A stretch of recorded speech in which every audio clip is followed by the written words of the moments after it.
Imagine speaking the name of Jesus against an obstacle in your life, expecting the mountains to move, and instead you are met with absolute silence. No power, no response.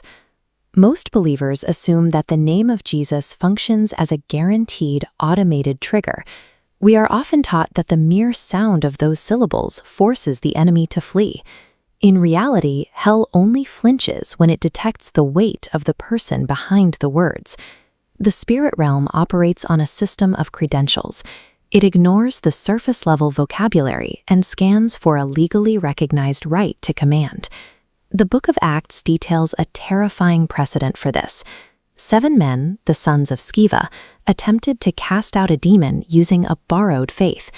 They commanded the spirit to leave in the name of Jesus, whom Paul preaches. The response they received from the dark spirit is chilling. It acknowledged the genuine authority of Jesus, and it recognized Paul, but it turned to the 7 men and simply asked, "Who are you?" A single possessed man then overpowered all 7 of them. They were beaten, humiliated, and driven from the house entirely exposed. They spoke the exact correct name, yet they suffered a physical defeat because they possessed no legal weight in the spirit realm. Think of the name of Jesus as a power of attorney, a legal instrument that requires the user to remain in exact alignment with the grantor to function. A police officer relies on 2 very distinct elements to do their job: the badge, which represents their legal authority and alignment with the law, and their physical power to actually enforce it. An officer carrying a badge but no physical means of enforcement will be ignored. Conversely, an officer who uses power without the legal backing of the badge is operating illegally. Effectiveness requires both.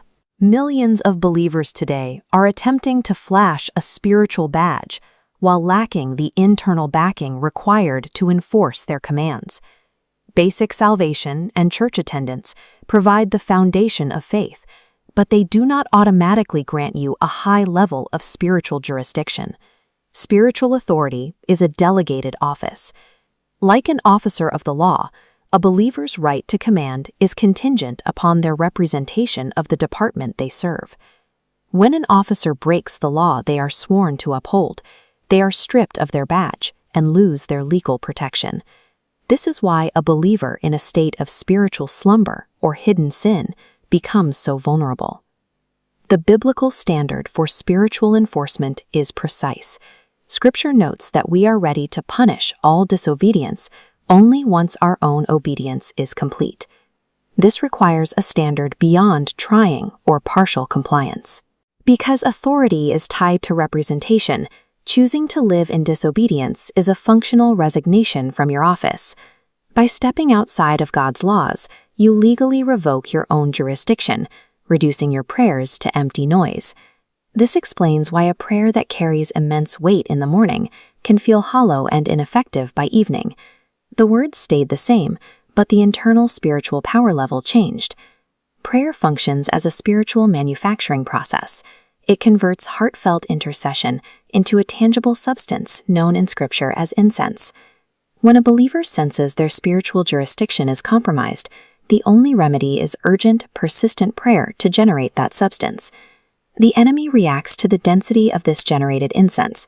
It is the weight of this spiritual substance, not the volume of the voice, that actually impacts and displaces darkness. Invoking the name of Jesus requires the collision of 2 non-negotiable elements: complete legal alignment with God and the heavy substance of persistent prayer. When a believer couples obedience with active prayer, their spiritual jurisdiction is restored. The armor remanifests, and their commands regain their legal force. Hell is indifferent to the syllables of a name, but it is terrified of a believer who carries that name with undeniable legal backing. Evaluate your own standing. Real authority requires us to abandon the compromise of hidden sin and the negligence of a weak prayer life. The ultimate goal of the Christian walk is to carry the undeniable authority of the name. When you are fully aligned, every spiritual force is legally required to respond.